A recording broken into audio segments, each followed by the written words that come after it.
RKB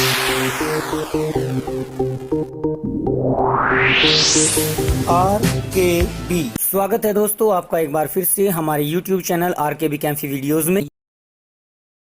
कक्षा 12 की chemistry का 10वां चैप्टर हेलो एल्केन के हम 5 पाठ्य नीति प्रश्नों को आपके सामने प्रस्तुत कर चुके हैं। अब आज हम उससे अगला क्वेश्चन नंबर 6 जो पाठ्य नीति प्रश्न है उसको लेकर आपके सामने आए हैं। तो आइए देख लेते हैं क्वेश्चन नंबर 6 में क्या दिया गया है।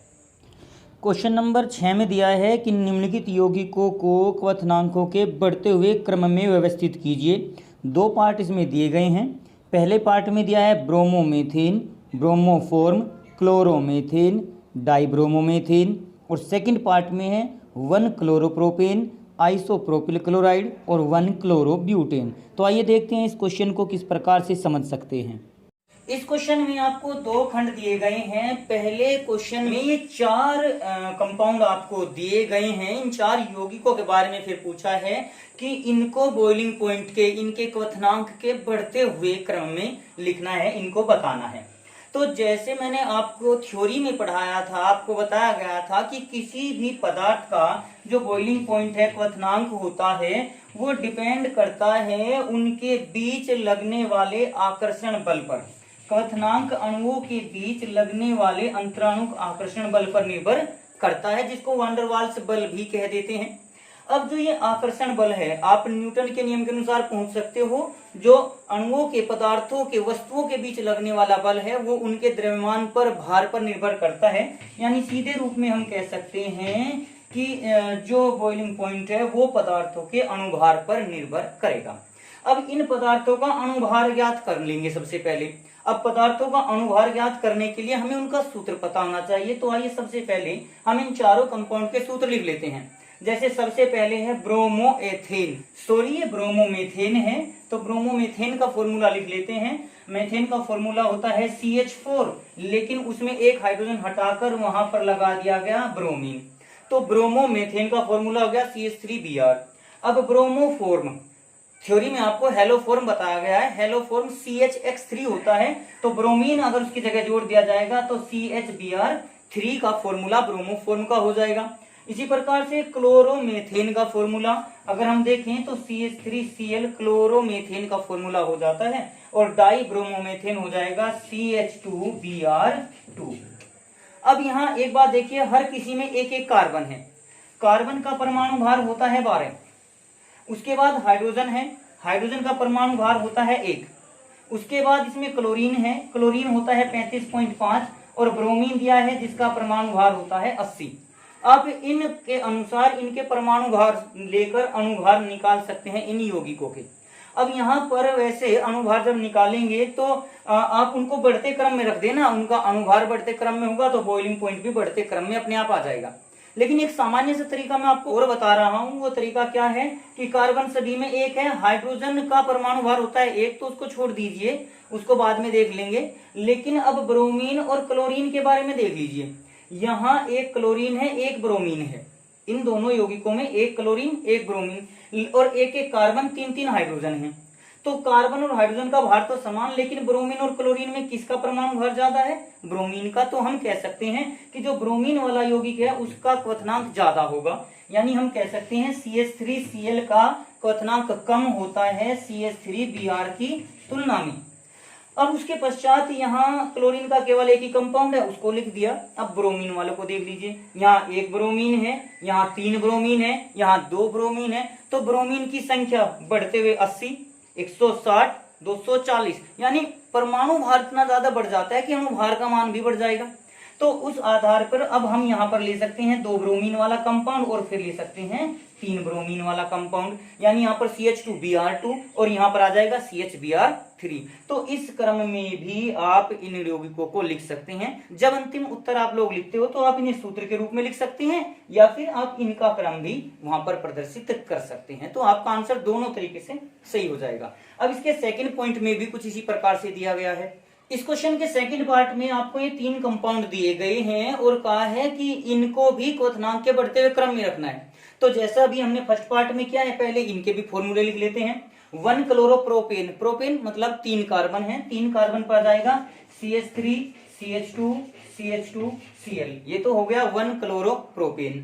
इसी प्रकार से आइसोप्रोपिल क्लोराइड, आइसो जो ग्रुप होता है CH3 CH CH3, ये आइसो ग्रुप होता है और इस पर अगर Cl जोड़ दिया जाए तो ये हो जाएगा आइसोप्रोपिल क्लोराइड। इसको हम 2 क्लोरोप्रोपेन भी कह सकते हैं। और तीसरा है 1 क्लोरोब्यूटेन, यानी 4 कार्बन आने एक तरीके से, इसको CH3 CH2 CH2 CH2 Cl कहा जा सकता है। अभी मैंने आपको एक तो अणुभार का तरीका बताया है, अणुभार वाले तरीके से भी हम देख सकते हैं। लेकिन अब इन दोनों कंपाउंड में अगर हम बात करें, यहाँ पर 4 कार्बन होने के कारण हाइड्रोजन की संख्या बढ़ रही है, कार्बन की संख्या बढ़ रही है, तो इसका अणुभार सबसे ज्यादा है।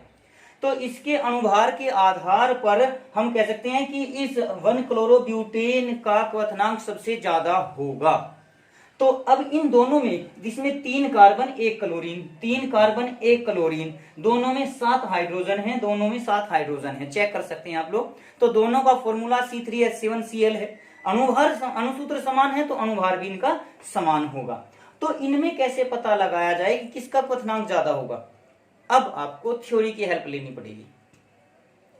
जहां हेलो एल्केन्स के भौतिक गुण आपको पढ़ाए गए हैं, वहां क्वथनांक का एक पॉइंट है और उसमें मैंने अनेक बिंदु के रूप में इस क्वथनांक को समझाया है। वहां पर एक बात आपको कही थी कि यदि किसी पदार्थ में शाखित रूप आ जाता है, यानी ब्रांच चेन आ जाती है, श्रृंखलाएं बदल जाती हैं, तो फिर उसको हम शाखित वाले का जो क्वथनांक होता है वो कम होता है। अब उसका कारण क्या है? एक और तरीका हम लेकर चल सकते हैं। भाई, जब भी हम सर्दी महसूस करते हैं तो हम अपने शरीर को सिकोड़ लेते हैं, इकट्ठा कर लेते हैं। उसका कारण क्या है? उसका कारण यह है कि जब हम अपने शरीर को इकट्ठा करते हैं, गोलाकार करते हैं, तो हमारे शरीर का पृष्ठ क्षेत्रफल कम हो जाता है, घट जाता है। और जब क्षेत्रफल कम होगा तो लगने वाला आकर्षण, प्रतिकर्षण, सभी प्रकार का बल भी कम हो जाता है। तो यहाँ पर ये देखिए, इस दूसरे कंपाउंड में आइसोप्रोपिल क्लोराइड में शाखित श्रृंखला के रूप में, शाखित रूप में आपका कंपाउंड आया हुआ है। तो अणुसूत्र समान होने के बावजूद भी इसका पृष्ठ क्षेत्रफल कम हो जाएगा, श्रृंखला उपस्थित होने के कारण, साइड चेन उपस्थित होने के कारण। तो हम कह सकते हैं कि आइसोप्रोपिल एल्कोहल, जो आइसोप्रोपिल आइसोप्रोपिल क्लोराइड है, उसका बॉइलिंग पॉइंट सबसे कम, फिर 1 क्लोरोप्रोपेन का आएगा, उसके बाद फिर आपका जो 1 क्लोरोब्यूटेन है उसका क्वथनांक आ जाता है। तो आप इस क्रम में इस क्वेश्चन को कर सकते हैं। आपको देखिए, एग्जाम में कारण पूछा गया है तो वो कारण भी लिखना होगा। अगर कारण नहीं पूछा हुआ है तो आप केवल इतना लिखकर काम चला सकते हैं। वैसे इस क्वेश्चन में कारण नहीं पूछा गया है, इस क्वेश्चन में केवल यही कहा गया है कि इन यौगिकों को उनके क्वथनांक के बढ़ते क्रम में, इंक्रीजिंग ऑर्डर में रखना है, बस कारण नहीं पूछा गया। लेकिन आपको समझाने के लिए मैंने कारण भी बता दिया। अगर कारण आता है तो आप इस प्रकार से लिख देंगे। इस क्वेश्चन का कारण बता रहा हूं, पिछला तो गया। इस क्वेश्चन में आप पहले क्रम लिख देंगे, आइसोप्रोपिल क्लोराइड, सेकंड लिखेंगे आप 1 क्लोरोप्रोपेन, थर्ड लिखेंगे 1 क्लोरोब्यूटेन। चूंकि 1 क्लोरोब्यूटेन का अणुभार सर्वाधिक है, अतः उसका बॉइलिंग पॉइंट भी अधिकतम होगा। परंतु C3H7 अर्थात 3 कार्बन वाले कंपाउंड में, 3 कार्बन वाले यौगिकों में साइड चेन, ब्रांच चेन जो होती है, यानी शाखित श्रृंखला उपस्थित होने पर उसका पृष्ठ क्षेत्रफल घट जाता है, जिस कारण अणुओं के बीच लगने वाला अंतराणु आकर्षण बल कम हो जाता है, अर्थात उनका जो क्वथनांक है वो कम हो जाता है, जिस कारण आइसोप्रोपिल क्लोराइड का क्वथनांक सबसे कम होगा। चलिए, ये क्वेश्चन हमने कर लिया। अब इसी क्रम में मैं आपको इसी से संबंधित, इसी प्रकार से संबंधित आपको एक क्वेश्चन दे रहा हूं, आप उस क्वेश्चन को करके देखना। तो इससे संबंधित आपको यहाँ मैं 2 क्वेश्चन ये दे रहा हूं, जिनको आपको क्वथनांक के बढ़ते क्रम में बताना है। पहला है 1 क्लोरोपेंटेन और 2 मिथाइल ब्यूटेन में किसका क्वथनांक ज्यादा होगा और क्यों भी आपको जरूर बताना है। और दूसरे में आपको प्राथमिक, द्वितीयक और तृतीयक ब्यूटिल ब्रोमाइड का, केवल ब्यूटिल ब्रोमाइड को क्वथनांक के बढ़ते हुए क्रम में रखना है। तो ये 2 क्वेश्चन तो क्वथनांक के आधार पर हैं। अब हमने आपको पिछली वीडियो में कुछ अभिक्रिया वगैरह बताई थी, तो उसी से संबंधित कुछ क्वेश्चन, पिछली वीडियो कुछ ज्यादा लंबी हो गई तो वहां पर मैं दे नहीं पाया था। तो आज की वीडियो में मैं आपको कुछ प्रैक्टिस के लिए क्वेश्चन दे रहा हूं। एनसीईआरटी क्वेश्चन तो हम करते ही रहेंगे, पाठ्य नीति प्रश्न है, लेकिन अब हर रोज जो हम वीडियो प्रस्तुत आपके सामने करेंगे उनमें प्रैक्टिस के लिए आपको 2-4 क्वेश्चन जरूर दिए जाएंगे। एनसीईआरटी से अलग बुक से एक क्वेश्चन आपको मैं दिया करूंगा। ये क्वेश्चन मैं आपके एनसीईआरटी को लेकर चल रहा हूं, तो उसको सोल्व करते रहेंगे, वो लगातार हमारा काम है। अगर हमारे दिए हुए क्वेश्चन आपसे नहीं होते तो आप कमेंट बॉक्स में हमसे उन क्वेश्चन को पूछ सकते हैं, और अगर आप उनको कर लेते हैं तो उनका जवाब भी जरूर दें। कमेंट बॉक्स में आप उनका जवाब दे सकते हैं। तो चलिए, आज की वीडियो के लिए हम जो ये सीरीज तैयार कर रहे हैं, आज की वीडियो में हम उन क्वेश्चंस को आपको देकर चल रहे हैं ताकि आप लोगों की प्रैक्टिस भी बनी रहे, आपको कोई ना कोई सेल्फ असेसमेंट कार्य भी मिलता रहे, आप अपना सेल्फ इवोल्यूशन कर सकें। पिछली वीडियो में इस प्रकार के क्वेश्चन आपके आए थे। तो आज का पहला क्वेश्चन जो आपका है 1 bromo 4 secondary butyl 2 methyl benzene. एक तो आपको इसकी संरचना बनानी है, और दूसरा क्वेश्चन है आपको ये समीकरण पूरी करनी है। पूरी का मतलब इसमें जो ए और बी अज्ञात हैं आपको ये ज्ञात करने हैं। इसके लिए आप हमारी पिछली वीडियो देख सकते हैं, जो इससे जस्ट पिछली वीडियो अपलोड की गई थी उसको देख सकते हैं, जिसमें हमने 10.5 क्वेश्चन जो आपका पाठ्यनित प्रश्न है वो कंप्लीट कराया है, उसमें भी आपको ये मिल जाएगा। अदरवाइज अगर पूरी विस्तार पूर्वक आपको इसकी व्याख्या देखनी है तो आप हमारी जो इस चैप्टर की वीडियो अपलोड की गई है थ्योरी की, उनसे भी सीख सकते हैं। तो ये जो कंपाउंड है आपको इसका आईयूपीएसी नाम लिखना है, उस पर एचबीआर की क्रिया कराई गई पेरोक्साइड की उपस्थिति में, तो जो ए बना उसका भी आईयूपीएसी नाम लिखना है। आपको इस ए की पहचान करनी होगी।